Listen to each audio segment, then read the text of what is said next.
Hi guys, welcome back to our channel. So in this guide, I'm going to show you how to create a Fantasy Premier League draft. So first of all, you need to open your Fantasy Premier League application, log into your specific account and find the draft option. Or you can go to the Fantasy tab, which is between latest and season from the bottom of the screen, then switch to draft from the top right corner of the screen. Draft leagues are separate from the classic FPL format, and here you can create or join a league, do your scouting, or join the draft. So let's go ahead and start the draft league. Click on Play Now under Create or Join a League. Then select Create a Private League. Enter your team name.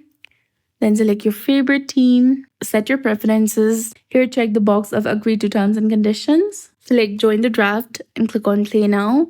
Here, click on Join a Private League. Then enter the private league code in this box. Enter the team name. Select your favorite team. Check the box of terms and conditions and click on Join Private League.